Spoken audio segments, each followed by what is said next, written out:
Hey everyone, how you doing? This is Amon Green, Green Bay Packers all-time leader in rushing, and you're watching Packers Total Access Live, your daily source for Packer content. Go Pack, go!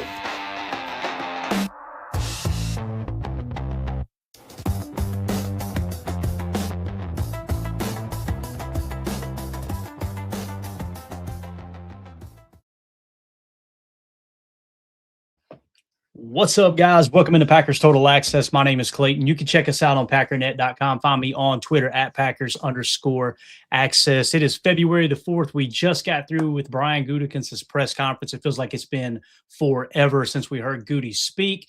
He commented on a multitude of things. We're going to run through just kind of the highlights of the press conference there.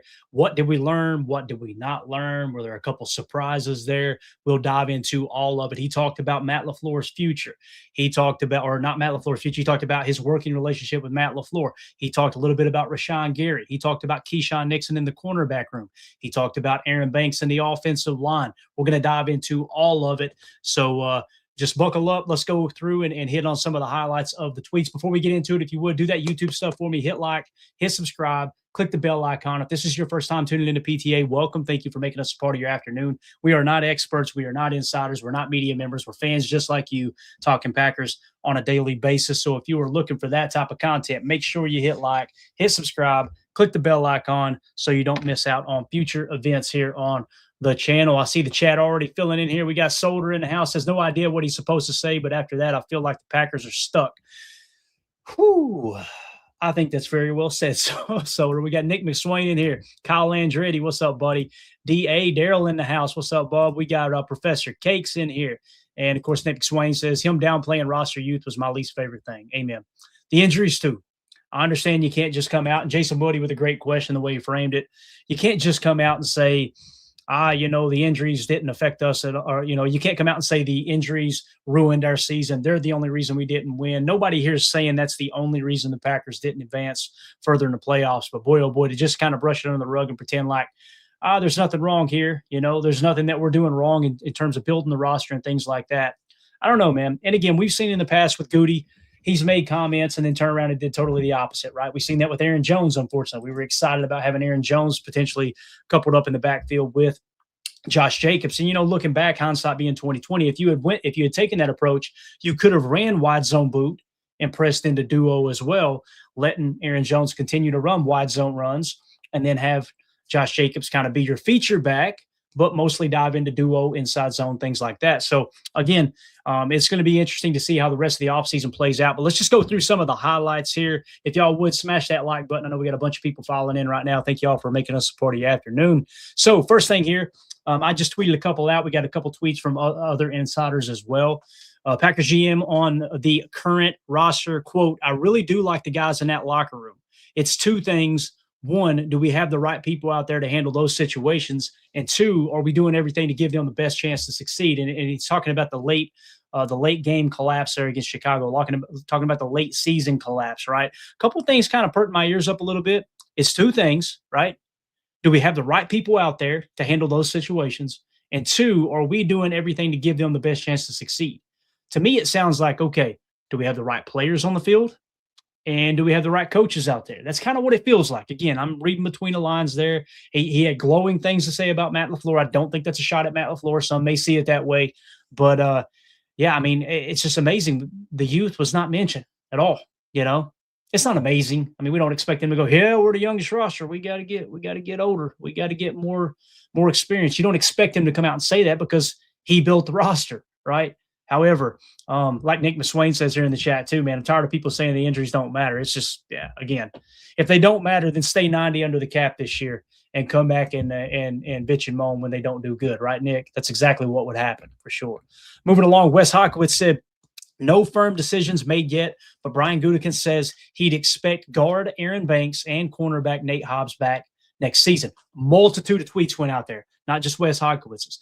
Everyone came away with the same kind of viewpoint on that. It sounds like they're running this thing back. Now, again, he said the same thing about Aaron Jones, right? And Aaron Jones ends up not being a Packer. So, is he being honest there? Is he being completely truthful? No, I mean, what's he going to say? He's got these guys under contract, right? So you got to on the surface say, yeah, we expect everybody back that's under contract. But it does sound like, and this is what we were a little bit afraid of with Aaron Banks. I'm cool with keeping Nate Hobbs. I seen a little bit in Nate Hobbs that I felt okay with it. I felt like, okay, if he was healthy and he was out there consistently and was able to build some consistency out on the field with this defense. Granted, now we got a new defensive coordinator, so you're going to have to kind of start over from square one, so to speak. But I'm okay with keeping him. Obviously, there's no cap space to free up there. You know, I mean, you could go post June 1. Yeah, absolutely. But in terms of Nate Hobbs this year, if you cut him out right, you're freeing up like $800,000. Run it back with him. I'm okay with that. When I say run it back, I don't mean add more bodies to the cornerback room, or I don't mean keep the cornerback room exactly the same. I'm simply saying I want Nate Hobbs on the roster. I want to see what we got there. Now, it sucks that we went out and spent money on a slot corner and tried to convert him outside. It is what it is, right? Bullard, I think we all agree. We want Javon Bullard in the slot. But when it comes to Aaron Banks, you could free up $4 million this year. That's chump change. But what about the future? What if you did do a post June 1 cut, free up the $18 million for next year? Now you got the structure in place for the Christian Watson extension, right? Or whoever else you want to extend. And we'll dive into the guys up for new contracts going into training camp. Obviously, we get a little deeper into the offseason. Once the draft's finalized and everything, that'll be the next step. The roster's built. Now let's talk about who we want to give a contract extension to. So H.E. Soder says, if you roll with Hobbs, what do you do with Bullard? Too many slot guys. See, that's what I'm saying, Soder. I want Bullard in the slot. I've seen enough of Bullard and enough of Hobbs that I think Bullard is the better slot corner. So you kind of put yourself in a bind. I honestly don't think they expected Bullard to take the step that he did this year. Now, was he great? No. I would say he was good. I would say Bull was good. He's definitely above average, right? I wouldn't say he's very good yet. Maybe good on the cusp of becoming very good. But yeah, I think they were kind of, okay, well, if Bullard doesn't take that step we're looking for, we'll have Hobbs. And then all of a sudden Bullard took a step in training camp and everything. Okay, well, we'll play Hobbs outside. And that didn't look pretty. Of course, I'm giving Hobbs a little bit of grace because he was hurt all year long. But at the same time, when Gutey signed him, the big knock on him from the people that didn't believe in that signing was he's been as hurt as Jair Alexander. I think that's an exaggeration, but there were injury concerns there in terms of his pass spot on the roster out there with the Vegas Raiders. So Ryan Wood tweeted out Brian Gutekunst on the impact of injuries on the Packers 2025 season. Quote, I felt through the end of the season, into the playoffs, we had everything we needed to win those football games. Listen, I'm too drunk to taste that chicken. I'm going to read it again. Maybe I'm misinterpreting here. You guys tell me what you think in the chat. Quote, I felt through the end of the season, into the playoffs, we had everything we needed to win those football games. End of quote. That sounds a lot like a GM that's saying, hey, there ain't nothing wrong with this damn roster. There's enough depth on this roster to overcome $90 million of cap space being on injured reserve, PUP, or other forms of reserve lists. Did he watch the last 5 games of the season? I mean, guys, maybe I dreamed this. Correct me if I'm wrong, but did we not end the season on a 5-game losing streak? And then you come out and the comment is, I felt through the end of the season, into the playoffs, we had everything we needed to win those football games. That's tough. Nick says in the chat, that's coach speak 100% LOI. I hope it is, Nick. If not, I want what Gutey's smoking. You know what I mean? So, and again, we talked about this going in, guys. You're going to get a lot of coach speak. He's not going to say a whole lot. But it does kind of feel like he's doubling down.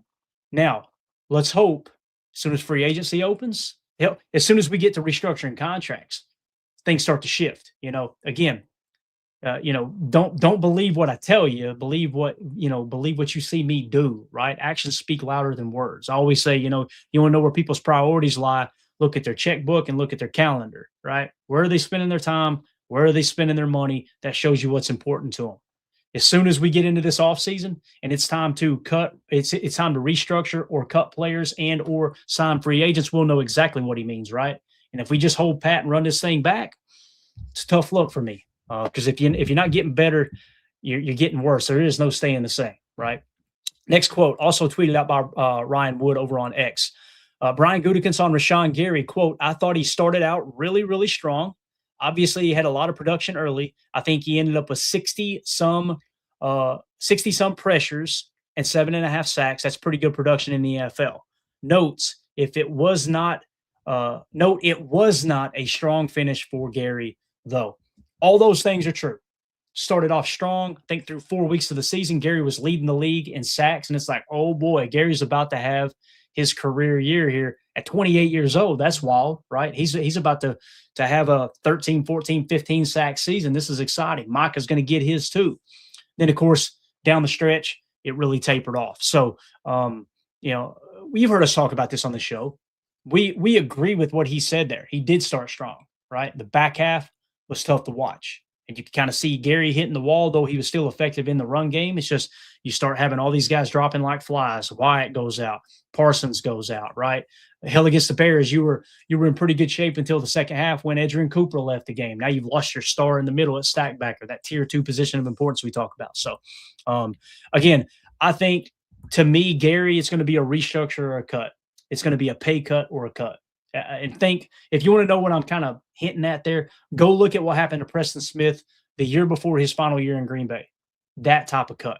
Significant pay decrease, guarantee a little bit of money to make it a little more worth their while. But we'll find out soon enough whether Gary's going to be back. Next, Rob Demovsky tweeted out, Brian Gutekunst on free agency. I believe we have all the flexibility to do what we want to do. Again, quote, I believe we have all the flexibility to do what we want to do. What does that mean? I don't know.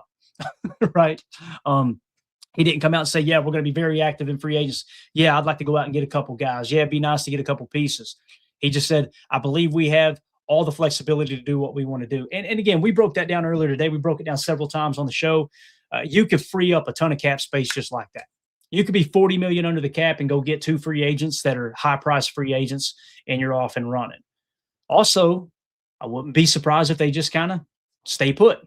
I hope that doesn't happen, right? I hope it doesn't happen. So we'll see, though. We will see. PJ B holding in the chat. Gutey speaks, but says nothing. There you go. All right, there you go. Daryl says Jamel Dean would be a nice addition. I agree. We were breaking that down this morning, Daryl. I think cornerback Jamel Dean would be an excellent pickup if you want to spend a little bit of money in free agency on a cornerback. Wes Heikowitz tweeted out actually 3 different updates here. This was interesting. This is kind of on the injury front. Gutekunst on Tucker Kraft, quote, the impact he has on our football team, not only as a player and as a leader, is important to us. They have been in contact with Kraft and his reps. I'm sure that's about a contract extension, also the injury, everything in between, right? On Malik Willis, this one hurts, but we all expected it. I don't think there's any BS in here. Quote, we'd love to have Malik back, but being realistic, he'll probably have more opportunities to play more than he would here. Didn't mention money. We know that's about money. Malik Willis is about to get the bag, and you go get your money, big fella. You earned it. You're a hell of a human being, hell of a quarterback. It was awesome to see Matt LaFleur pull that potential out of you. I'll tell you this. You ask Malik Willis what Matt LaFleur means to him. Matt LaFleur just helped make Malik Willis 10, 15, maybe $20 million just like that. And I know people don't want to give Matt LaFleur credit for that. What did he do in Tennessee? Right? What other teams were willing to trade a 7th-round pick? I repeat, a 7th-round pick for a guy who was projected to be a first-round talent at quarterback. No other teams were willing to do that other than the Green Bay Packers, to the best of my knowledge. They definitely weren't willing to give up a 6th-round pick or he'd be playing for that team. So, again, you got to tip your cap to Matt LaFleur, tip your cap to Malik Willis. Go get your money, big fella. On Josh Jacobs, Wes Hawkowitz tweeted out, it is an, quote, important part of our football team and has a lot of good years left. So that's one that worries me. I hope Josh Jacobs returns. And again, I think he will. But there were a couple of sports media guys in and around Green Bay that were like, I don't know, is Josh Jacobs really safe? Is he really safe? I hope he is, because I do think he is a big, big, big difference maker, even with how bad the offensive line was playing the last 2 years in terms of run blocking, right? Absolutely huge for this team. Next, Wes Heikowitz tweeted out, no surgeries for Jordan Love per Gutekunst. Which is great news, obviously. Sometimes you're going, why would he have a surgery? He wasn't really hurt, was he? Sometimes at the end of the year, we find out about this thing 3-4 weeks down the road. We're like, oh, crap. So-and-so had surgery. I didn't even know he was hurt, right? So that's good that there's no surgeries planned for Jordan Love unless something changes. Zach Tom will be on the show for a while, but doesn't expect it to impact his 26th season. Brian Gutekunst mentions he's proud of how Tom battled. He went on and raved on Zach Tom and his toughness, his versatility, everything. I love Zach Tom. So again, that makes me feel really good. Rather than just say, yeah, we'll see, we'll have to see. I think what he's saying here is he's not going to be active in the offseason program. He'll be rehabbing for the surgery he had. However, they expect him to be ready for week 1. That's great. We broke down that injury. You can find the video here on the channel where we were talking about best case scenario, worst case scenario. To me, it feels like he's going to be ready to go week 1 of the regular season. So that's exciting news. And then I tweeted this out, Packers GM Brian Gutekunst on the cornerback room. Brace yourself. Quote, do we need wholesale changes? No. Gutey on Keyshawn Nixon. He was asked specifically about Keyshawn Nixon. He had a very, very good year. All right. Again, what does that mean? What's the numbers attached? Keyshawn Nixon, $7.1 million against the cap. You can free up $5 million if you cut him outright. Is it worth it to keep Keyshawn on the roster for 7.1 against the cap? Or would you rather have the $5 million to be able to allocate toward other resources?